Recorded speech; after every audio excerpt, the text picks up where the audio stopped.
Welcome, Liberation Tribe. I am reporting to you from an Ayahuasca temple here in the Sacred Valley of Peru. I'm really excited about this evening.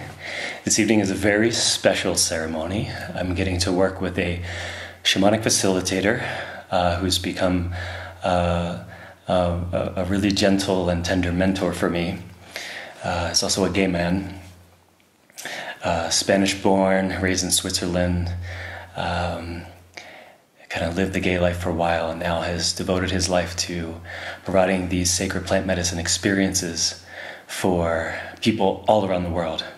And there'll be information in in the details around Javier and his temple here in the valley. So beautiful. I'll give you a little tour here in a moment.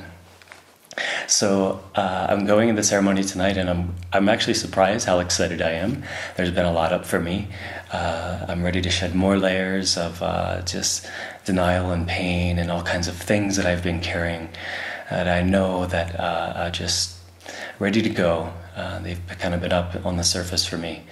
So I will report back after this tonight's ceremony with whatever lessons come through. And yeah, I think that's about all for now. I can say I had a little pre-ceremony session with Javier, and he asked me what my intention was, and I said, my intention is to surrender. He said, surrender what? I'm like, well, surrender more layers of this old self, so I just want to be more free. And he said, so how about you think you could surrender being hard on yourself? And he's pointing out to me just the ways how hard I am on myself, and judging my own process. And there's been some things up for me around my own lack of responsibility in some areas of my life. And he was really helping me hold, showing how I've really been showing up for my life, and to be gentle and tender, to have loving kindness with those places where I'm really judging. So I'm here to surrender to the mother, surrender to this medicine, surrender to myself, and give it all up to the rain. I love you all. I'll report back again. Bye. Don't care about what others think. Be true to yourself, 'cause no one else but you can be.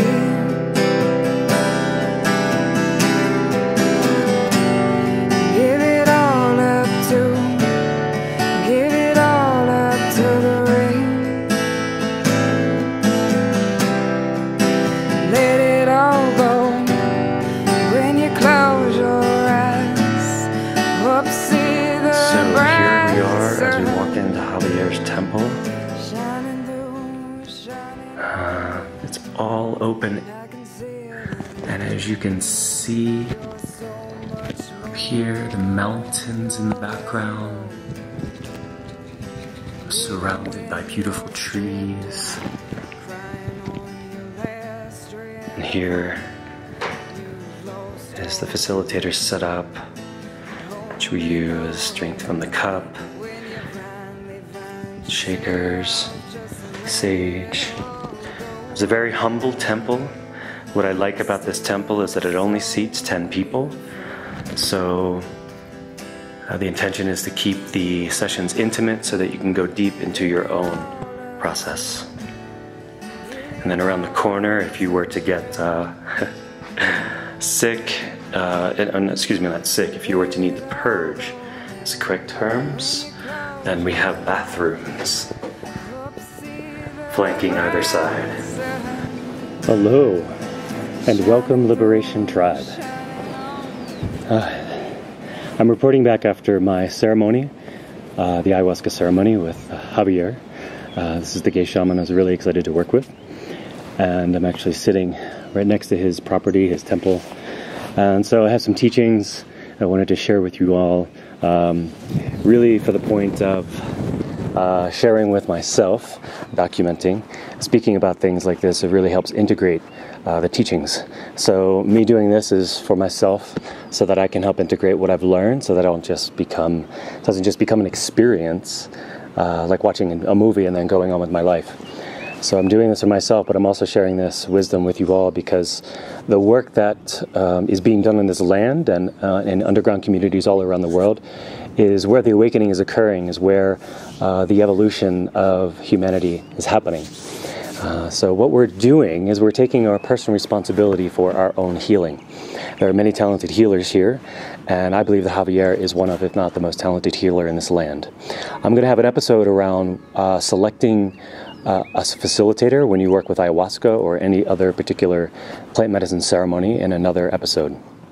Today, a few notes here. I have my notes here. So I really went into this ceremony. I seem to have this pattern of before I go into ceremony, the day of it, there's a lot of grief that's up. And some of it has a story, some of it doesn't. And what I know from my teachers and my experience is that a lot of these feelings just need to be felt and released. For me, there's just a lot of repressed grief after having lived 30 years completely disconnected from who I am, my queer spirit, my gay identity, or whatever that's evolving into, which is, for me, I feel like is evolving into a non-identity. So here's what I went in. I went in with this question, really, why am I here? We have a visitor. Hello, puppy. Hello. Oh my God. All right. Sorry. She had tics the other day, and she's really sensitive. Is it cool? You want to say hi to the Liberation Tribe? Yes? Okay. All right. So, self-acceptance. Working with Javier is all about self-acceptance. Some facilitators, their focus is around music and really self-empowering you to be in the space and hold your own. Javier gives so much personal attention. You meet with him the day before ceremony, you talk about your tension, you talk about what's up for you in your life psychologically, emotionally, and then you just you go into the ceremony. He gives you personal attention. He's checking on you personally, individually throughout the entire ceremony, seeing if you need more medicine, to go deeper, to see if you're stuck, to see kind of where you are. And he does individual healing. So he's trained out of the jungle tradition, the Shipipo tradition. So he works with the acaros, which are the medicine songs that are in this kind of other language. It's really this plant language, this native language. And he sings these, and he's shaking these leaves. There's a special name for it. I can't remember right now. I think it's called a chacupa. And he's shaking this, blowing tobacco. He works with tobacco as cleansing. So I felt very held in this container. What I do like is he limits the number of participants to about 10 in his ceremony, which allows you really individual, personal treatment.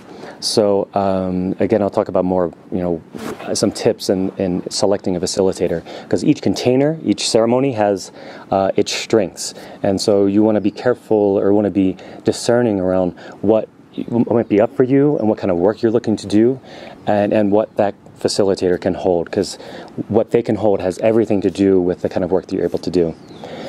So I went in, really this question, continuing, why am I here? And this question for me is soul healing, just releasing old stuff, old parts of myself, any resistance to this new, really tender part of me that's being born.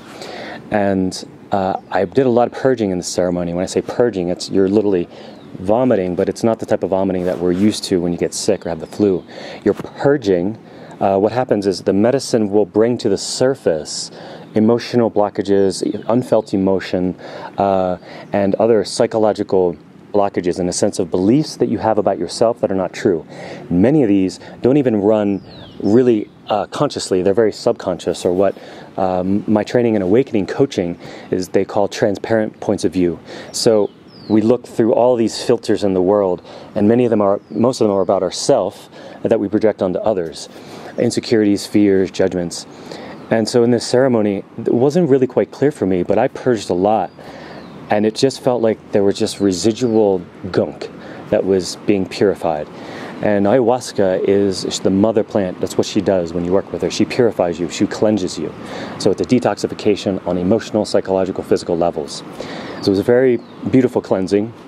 I woke up the next morning just feeling completely radiant and just in my joy, and really connected to this really eternal childlike essence of myself, full of fire, full of creativity, and full of just spunk, and also this sense of individuality. Now I've lived my own stories. I've lived a lot of my life giving my power away to others, really concerned, what do you think? Well, I should, and modifying my behavior to please others, this people pleasing, which is nothing but an energy drain. And I woke up just feeling just the energy of really being strong in my own truth. And what I came out of was this learning, this remembrance of how important it is to stay connected to our own individual teacher, our own individual guru. It's very important to have guides and teachers and support all along our way. Those of us who have walked this path and know sort of the pitfalls, or know where you need the fears that you really need to lean into, and know how to guide you through the difficult places. And I came out of this with so much strength. I've done an incredible amount of work over the past 6 years since my big awakening in 2008. And so I have a lot of tools available, and I was kind of wanting to really lean into others for support. And what I came out of was this grounding right in the center of my being, in this deep knowing that I know what's best for me at the deepest part of my soul, my spirit. And really getting back in touch with the trust that I have given away from that all of my life. Now, it's not to say that I'm not open to other teachers and what others provide feedback to me, because that's all very important. But there's this reclaiming of really knowing I'm done projecting, oh, what do you think? Tell me what to do. What do I need? I'm in a place of this, when you work with these medicines and do your growth work, you want to get to a place where you're just so self-empowered. And I'm so grateful. That's really what I came out of this ceremony. I'm going to look here. Yeah, something really beautiful. This little ritual I came out of. So that night when I went to bed, I was just full of energy, just all this energy open. I didn't want to go to bed because I was afraid in the morning that I would forget this part of myself, this eternal essence, just this radiance. And so I developed a little morning ritual.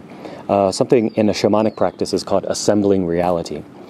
And it's something really short, and I share it with you because it's helped me greatly, and it's something my shaman taught me many years ago, but not a practice I ever really took up. Until now, I've personalized it. And I'd say the key to this, having a morning ritual, is to make it really short, like a minute or two. When we make it long, we tend to we tend to not do it because we think, oh, I don't have time, I'm rushed. So this is a practice that takes me literally 60 seconds before I wake up in the morning. It's 3 parts. I wake up and I breathe. I just breathe into my being. 10 full deep breaths. And what I'm doing is I'm invoking my soul essence. So I'm invoking that part of myself that maybe after sleep I may have forgotten, and the rigid constructs of the mind may have come back in to keep me in apathy. It's just a feeling of disconnection. So I breathe deep and I'm invoking my soul essence. And I call that feeling, I really just generate the feeling of my soul essence in my being. And as the more and more you do this, that becomes such a powerful energy that you can anchor to. So the point is we're anchoring this energy. Every morning you wake up, you're anchoring that soul essence in your being. And then I have a prayer to the Divine Mother to teach me how to fully love myself. In all the ways, allow the ways that I've learned to hate myself or criticize myself and not accept myself, to allow all those to fall to the wayside. And in reflection, to learn others, to learn how to love others. So that's the Divine Mother piece, the compassion. And then I pray to the Divine Father. I just pray to that really conscious masculine aspect to teach me respect. Really respect for myself, respecting my body, respecting my own intuition, respecting myself, just respecting what's happening here. And as I learn to respect that more fully, then that gets projected onto others as the respect here is respect there. And the last piece is a prayer of gratitude. Gratitude to all those parts of my old self that I've been at war with, this internal struggle that's just gotten me nowhere. Learn how to hold it in that cauldron of the compassion from the mother and the consciousness from the father. Learning to understand the gifts, these parts of myself, the conditioning, which I may want to judge and think, oh, it's working against me. In many ways, quite from one perspective has. To learn to see how much that part of me just has saved my life and has been part of my birthing. It has been the cocoon that is necessary to hold. It's like a butterfly, if the cocoon opens too early, it's just goo. It's not ready. So this part of myself has helped me and loved me and gotten me to this point, has saved my life. So I just express gratitude. It's a practice of Maitri from the Buddhist or the Tibetan tradition. M-A-I-T-R-E, you can look it up, Maitri. You can look it up. It's taught to me by Pema Chodron in her book, When Things Fall Apart. It's this practice of loving self-acceptance, loving self-compassion, loving kindness to the self. So when all those parts of ourselves come up that we have resistance to, oh, I don't want that part of myself, just hold it in that cauldron of compassion and consciousness. When you hold it in that presence, it dissolves. We see the function it had, and then we just love it like a mother is loving a child. Oh, isn't that, it's beautiful, thank you. And then it just dissolves. So I know it took me longer than a minute to describe that, but that's been my ritual, and I'll share that in the notes. So I just continue to bloom, liberation for the soul. Here I am, and may this work inspire you in any way that it may. And if you have questions, please sign up on the blog on liberationforthesoul.com. There's a link there to email me. If you have questions, I can address them here on the blog or email back to you directly. I love you very much. To my Soul Liberation Tribe. When you're learning to fly, fly your own wild and free.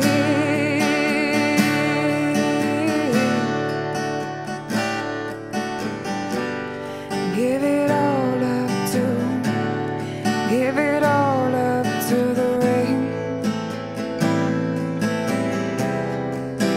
Let it all go. When you close your eyes, hope you see the bright sun shining through, shining